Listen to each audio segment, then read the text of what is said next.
शुरू करते हैं। Hello everyone, welcome to my YouTube channel education with Navneet. मैं आपका दोस्त, होस्ट, भाई, शिक्षक जो भी मान ले, मनोरंजन।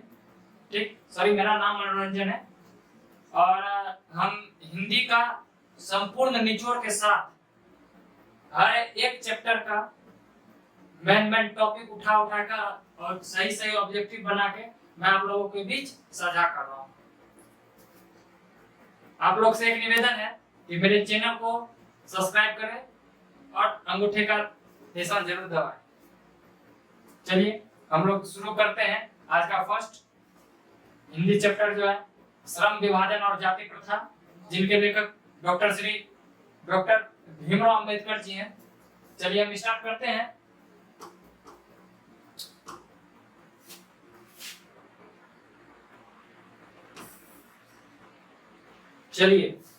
चलिए दोस्तों स्टार्ट करते हैं आज का फर्स्ट टॉपिक कि श्रम विभाजन और जाति प्रथा के लेखक कौन है। तो आप लोग को पता होगा कि श्रम विभाजन और जाति प्रथा के लेखक हमारे डॉक्टर भीमराव अंबेडकर जी हैं, ठीक ना, जिनका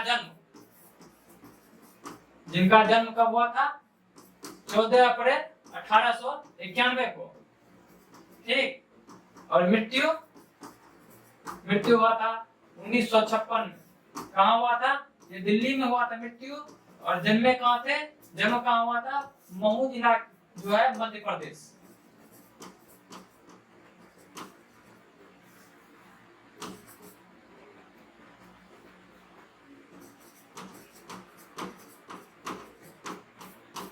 ठीक, ये क्या है? श्रम विभाजन और जाति प्रथा के लेखक कौन है? तो डॉक्टर भीमराव अंबेडकर जी हैं। और इनका जन्म कब हुआ था? इनका जन्म हुआ था 14 अप्रैल 1891 में महू जिला मध्य प्रदेश। और मृत्यु कहाँ हुआ था? 1956 ईस्वी में दिल्ली में हुआ था। ठीक, चलिए आगे देखते हैं। क्वेश्चन नंबर 2 में क्या है? क्वेश्चन नंबर 2 में हमारा है कि डॉक्टर भीमराव अंबेडकर के पिता का क्या नाम था? ठीक, ये भीमराव अंबेडकर के पिताजी का क्या नाम था? तो इनके पिताजी का नाम था रामजी सकपाल। ठीक, इनके पिताजी का क्या नाम था? रामजी सकपाल। चलिए आगे देखते हैं। क्वेश्चन नंबर 3 में क्या है कि आधुनिक सभ्य समाज कार्य कुशलता के लिए किसे आवश्यक मानता है? चलिए ये रहा क्या चीज है? आधुनिक सभ्य समाज। अभी के जो सभ्य समाज है, हमारे समाज है जो पूरे देश को चलाता है, वो सभ्य समाज, वो किसके लिए कार्य कुशलता है? तो वो है श्रम विभाजन। ठीक ना, वो क्या है? श्रम विभाजन। यानी श्रम मतलब क्या गया? मजदूर। ठीक ना, श्रम मतलब अगर बोल दिया जाए तो क्या हुआ? मजदूर। श्रम का अर्थ होता है मजदूर। ठीक, और विभाजन, तो विभाजन आप लोग जानते हैं कि विभाजन मतलब वो क्या होता है? विभाजित करना।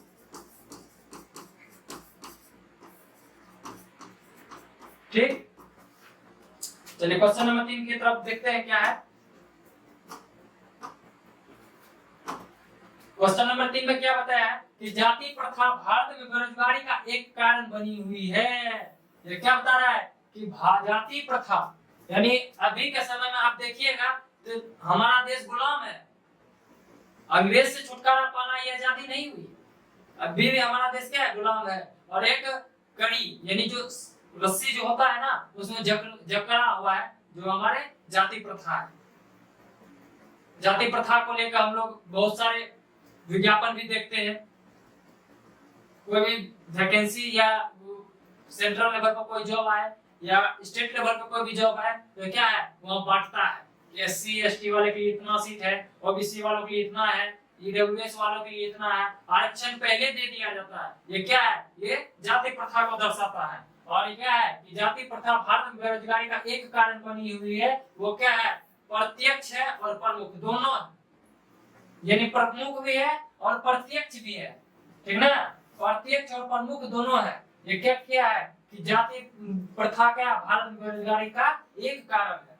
यानी भारत में जो अभी तक बेरोजगारी चल रही है उसका कारण क्या है? कि प्रत्यक्ष है और प्रमुख है। क्या चीज है? जाति प्रथा। इसी पे सब खेला है बच्चों, इसी पे है। ठीक ना, चलिए देखते हैं आगे नंबर क्या है कि क्वेश्चन नंबर 5 में क्या है क्वेश्चन नंबर 5 में देखते हैं हम लोग कि मूल मूक नायक क्या है। ये मूक नायक क्या है? ये पत्रिका है। इनके रचयिता कौन है? डॉक्टर भीमराव अंबेडकर। इनके रचयिता कौन है? डॉक्टर भीमराव अंबेडकर जी हैं। ठीक ना। चलिए क्वेश्चन नंबर 6 पे देखते हैं क्या है। आप लोग सब्सक्राइब कीजिए चैनल को, लाइक शेयर करना ना भूले। मैं पर डे टॉपिक वाइज हर एक चैप्टर का मोस्ट इंपोर्टेंट एकदम चैप्टर से निचोड़ के ऑब्जेक्टिव लाऊंगा, और जो इस ऑब्जेक्टिव को पढ़ लिए, ये मेरा दावा है, ये मेरा दावा है कि वो 90 प्लस मार्क लेकर आएगा। और बोर्ड एग्जाम में जब भी आप बैठिएगा ना, तो सबसे ज्यादा कार्य जो रहता है वो ऑब्जेक्टिव को सॉल्व करना रहता है, और इसी पे सब खेला है बाबू सब, समझा? इसी पे सब खेला है। जो ही कर लिया वो उसका बेड़ा पार है। ठीक ना। क्वेश्चन नंबर 6 में देखिए क्या है कि डॉक्टर भीमराव अंबेडकर की मृत्यु, टाइपिंग गलती हो गया, डॉक्टर भीमराव अंबेडकर की मृत्यु कहाँ हुई और कब हुआ? आप लोग हम शुरू में बता दिए कि इनका जन्म 14 अप्रैल 1891 ईस्वी में मऊ जिला के मध्य प्रदेश में हुआ, और इनका मृत्यु जो हुआ 1956 ईस्वी में कहाँ हुआ? दिल्ली में हुआ। ठीक ना। चलिए क्वेश्चन नंबर आप देखते हैं 7 की ओर क्या है। 7 में क्या है कि अंबेडकर की दृष्टि में भाईचारा, क्या बताया है कि क्वेश्चन नंबर, अंबेडकर की दृष्टि में भाईचारा का विस्तार कैसा होता है? ये मोस्ट इंपोर्टेंट है, ये मोस्ट इंपोर्टेंट क्वेश्चन है। आप लोग इसे ध्यान से देख लीजिए।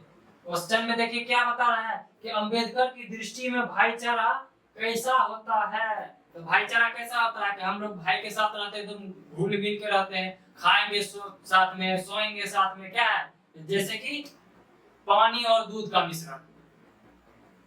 पानी और दूध का मिश्रण इतना मेच्योर तरीका से होता है कि आप लोग नहीं समझ पाइएगा कि दूध में पानी मिलाया गया है कि नहीं मिलाया गया। तो इसका क्या होगा आंसर? दूध और पानी के मिश्रण की तरह। चलिए आगे देखते हैं क्वेश्चन नंबर 8 में क्या है। क्वेश्चन नंबर 8 में दिखाया गया है कि भारतीय संविधान के निर्माण के सबसे ज्यादा हाथ किसका हाथ रहा? यानी भारतीय संविधान के निर्माण में सबसे अधिक हाथ किसका रहा बच्चों? तो वह है डॉक्टर भीमराव अंबेडकर। ठीक ना। ये कौन है? डॉक्टर भीमराव अंबेडकर, जिन्हें हम भारत के संविधान के रचयिता भी कहते हैं, भारत के संविधान के पिता भी कहते हैं। ठीक ना। आप लोग से एक क्वेश्चन है, हमें कमेंट बॉक्स में जरूर जवाब दे कि भारत के संविधान को बनने में कितने वर्ष का समय लगा। ठीक बच्चों, और कब लागू किया गया, इसको आप लोग कमेंट में जरूर बताएं, और लाइक सब्सक्राइब करना ना भूले। आप लोग लाइक सब्सक्राइब कीजिए, हम लोग का मनोबल बढ़ाइए। हम लोग आपका पीछे हैं। ठीक ना। आप लोग आगे बढ़िए, पीछे हम आपके लिए हमेशा तैयार हैं। चलिए देखिए क्वेश्चन नंबर 9 में क्या बताया कि सभ्य समाज का आवश्यकता क्यों होता है। ठीक है। सभ्य समाज का आवश्यकता क्यों होता है कि सभ्य समाज में क्या हुआ कि श्रमिक लोग विभाजन हो जाते हैं। जैसे में मानते हैं कि हमसे तुम छोटे लेवल के हो तो तुम छोटा काम करो, हमसे तुम बड़े लेवल पर तुम बड़ा काम करो। ऐसा बात नहीं है। सबको कार्य आता है, बट उसे क्या करता है, उसे सीखना पड़ता है, उसमें उसको उस रंग में ढलना पड़ता है। ठीक है बच्चों। इसका आंसर क्या हो जाएगा? इसका आ जाएगा श्रम विभाजन। चलिए क्वेश्चन नंबर 10 में देखिए क्या है कि प्राथमिक शिक्षा प्राप्त करने के बाद अंबेडकर उच्चतर शिक्षा प्राप्त करने कहाँ गए। आप लोगों को पता होगा कि प्राथमिक शिक्षा के प्राप्त करने के बाद उच्चतर शिक्षा प्राप्त करने के लिए उन्होंने कहाँ गए? न्यूयॉर्क गए, और उसके बाद कहाँ गए? उसके बाद लंदन भी गए थे। ठीक ना। उनके बाद कहाँ गए थे? लंदन भी गए थे। चलिए क्वेश्चन नंबर 11 में देखते हैं क्या है। अंबेडकर के चिंतन एवं रचनात्मक के लिए सबसे ज्यादा प्रेरक कौन थे? यानी अंबेडकर के चिंतन एवं रचनात्मक, यानी उन पे प्रभाव डालना, अंदर ही प्रभाव डालना, जिज्ञासा प्राप्त करना, वो किनका हाथ था उसमें? वो किनको मानते थे? वो मानते थे बुद्ध को, कबीर को और ज्योतिबा फुले को, ये तीनों को मानते थे। क्या होगा इसका आंसर? इनमें सभी। ठीक है ना, इनमें सभी। चलिए क्वेश्चन नंबर 12 में देखते क्या है। क्वेश्चन नंबर 12 में हमारा है कि श्रम विभाजन और जाति प्रथा क्या है। चलिए बहुत मस्त क्वेश्चन है बच्चों। श्रम विभाजन आपको बता दिए कि श्रम मतलब क्या होता है। श्रम मतलब मजदूर होता है, विभाजन तो विभाजित हो गया, ठीक ना। और जाति प्रथा तो जानते करते हैं कि जाति प्रथा हमारे देश को जकड़ के रखा है, हमारे समाज को जकड़ के रखा है। जैसे किसी रस्सी से किसी चीज को बांधना, फुल टाइट से बांधना, और वैसा ही जकड़ के रखा है। और इसको हम कैसे हटाएंगे वो हम लोग पे डिपेंड करता है। लेकिन हम लोग ऐसा नहीं मानते हैं, हम लोग उसे खुद दोषी ठहराते हैं कि तुम मेरे से नीचे जाति को तुम मेरे से दूर हटो, ठीक ना। तुम मेरे से नीचे जाति को तुम मेरे में मत सको, तुम मेरे से नीचे जाति को तुम मेरे द्वार में मत आओ। ऐसा ऐसा बात अभी भी होता है, ठीक ना। ये क्या है कि श्रम विभाजन और जाति प्रथा क्या है, एक निबंध है जिनके रचयिता कौन है, डॉक्टर भीमराव अंबेडकर जी, ठीक ना। चलिए क्वेश्चन नंबर 13 की ओर देखते हैं कि क्वेश्चन नंबर 13 में क्या है कि अंबेडकर के भाषण एनिहिलेशन ऑफ कास्ट को किसने हिंदी में रूपांतर किया। तो इसका आंसर क्या आएगा, दलाई सिंह यादव। दलाई सिंह यादव द्वारा जो अंबेडकर जी ने भाषण दिया था एनिहिलेशन ऑफ कास्ट का, उन्हें हिंदी में रूपांतरित यानी हिंदी में अनुवाद किया, वो किसने किया, दलाई सिंह यादव ने। चलिए क्वेश्चन नंबर 14 की तरफ देखते हैं कि क्या है कि लेखक को इस युग में कहां विडंबना दिखाई पड़ा, है ना। यानी कि लेखक को इस युग में कहां विडंबना दिखाई पड़ा, तो वो क्या है, वो जातिवाद। कहां विडंबना दिखाई पड़ा, वो जातिवाद में। आप लोग खुद जानते होंगे कि अभी जातिवाद हम लोग के बीच कितना फैल रहा है, और जातिवाद की वजह से कितने लड़ाई झगड़े वगैरह कुछ होते रहते हैं। जैसे हम लोग बिहारी हैं और हमें अपने आप पे गर्व है कि हम बिहार में जन्म लिए हैं। वो इसलिए क्योंकि बिहार इतना पावरफुल राज्य है कि यहाँ आईएएस आईपीएस सबसे अधिक निकलता है। कोई भी महान व्यक्ति देखिएगा ना, तो उसका हिस्ट्री निकाल के देखिएगा तो बिहार में आएगा। महात्मा बुद्ध कहाँ के थे, बिहार के थे कि नहीं थे। इनका आंसर क्या होगा, जातिवाद, ठीक ना। इनका आंसर जातिवाद होगा। चलिए देखते हैं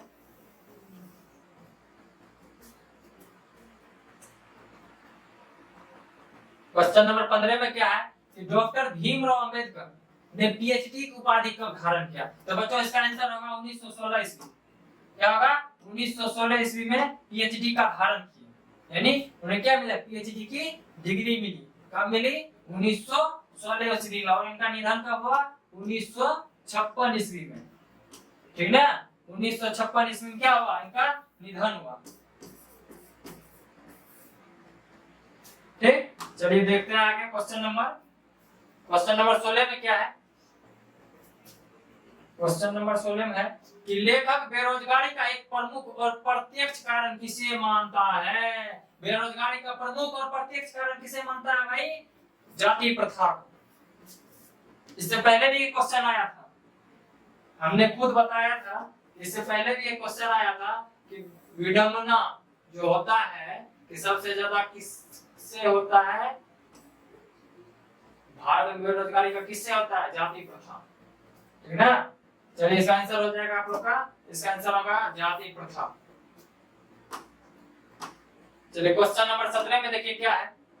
क्वेश्चन नंबर 17 में दिया है आर्थिक पहलू से भी जाति प्रथा है। आर्थिक पहलू से भी क्या है, ज्यादा हानिकारक है, क्या चीज है, जाति प्रथा। आर्थिक पहलू यानी हम गरीब है, लेकिन इससे भी हानिकारक क्या है, इससे भी हानिकारक है जाति प्रथा, ठीक ना। जाति प्रथा हमारे देश को सबसे ज्यादा गरीब बना रहा है, हमारे देश को सबसे अधिक गरीब बना रहा है, वो क्या है, जाति प्रथा।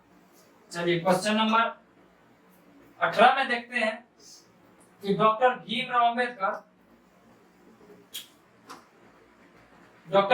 अंबेडकर ने किस पत्रिका का संपादन किया, ठीक ना। किस पत्रिका का संपादन किया, तो इसका आंसर होगा बहिष्कृत भारत। ये मोस्ट इंपोर्टेंट क्वेश्चन है, ठीक ना। ये मोस्ट इंपोर्टेंट क्वेश्चन है कि डॉक्टर भीमराव अंबेडकर ने किस पत्रिका का संपादन किया। उसका आंसर होगा बहिष्कृत भारत। चलिए क्वेश्चन नंबर 19 की तरफ देखते हैं क्या है। 19 में दिखाया है कि भारतीय संविधान के रूप में हम किन्हें जानते हैं। भारतीय संविधान के रूप में हम किन्हें जानते हैं, तो वह है डॉक्टर भीमराव अंबेडकर, ठीक ना। भारतीय संविधान के रचयिता कौन है, डॉक्टर भीमराव अंबेडकर जी, ठीक ना। और यहाँ देखिएगा महात्मा जी क्या है, हमारे राष्ट्र बापू हैं। आप लोग को खुद पता होगा महात्मा जी क्या है, वो हमारे राष्ट्र बापू हैं। और ये क्या थे, पहले प्रधानमंत्री, भारत के पहले प्रधानमंत्री कौन थे, पहले प्रधानमंत्री पंडित जवाहरलाल नेहरू, और इसे लोग पुरुष भी बोला जाता है, ठीक ना, डॉक्टर सुभाष चंद्र बोस।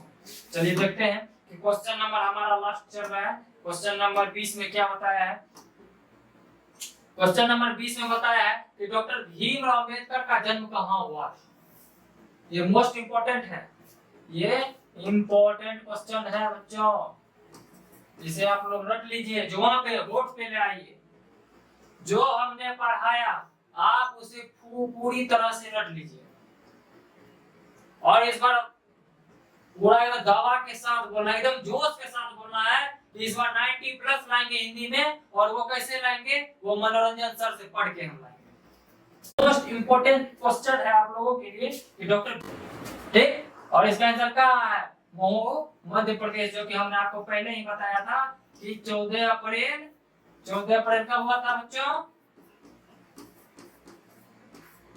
14 अप्रैल 1891 ईस्वी में जन्म हुआ था। कहाँ हुआ था, मऊ प्रदेश, मऊ जिला के मध्य प्रदेश में हुआ था, राज्य था। और ये दलित परिवार से क्या थे, बिलोंग रखते थे, ठीक ना, ये दलित परिवार से बिलोंग रखते थे। और इसने कुछ दिन वकालत भी की। फिर इन्होंने क्या किया, संविधान बनाना स्टार्ट किया, संविधान लिखना शुरू किया।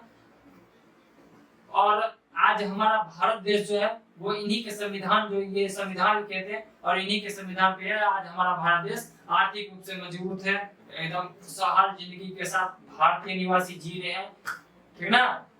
इसलिए डॉक्टर भीमराव अंबेडकर हमारे संविधान के पिता भी माने जाते हैं, ठीक ना बच्चों। चलिए आज हम लोग यही तक रहेंगे। आप लोग पर डे, यानी आप लोग के लिए हम पर डे क्या करेंगे,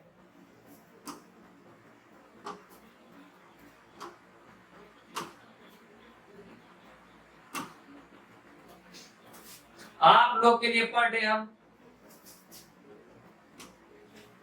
चलिए आप लोग के लिए पर डे हम subject wise, sorry Hindi subject के जो चैप्टर वाइज है उनके फुल्ली निचोड़ के साथ, उसमें जो मेन ऑब्जेक्टिव रहेगा मैं पर डे आपके साथ साझा करूंगा। बस आप लोग सपोर्ट बनाए रखें। सपोर्ट में मैं यही कहूंगा कि मेरे इस चैनल को लाइक करें और सब्सक्राइब शेयर जरूर करें।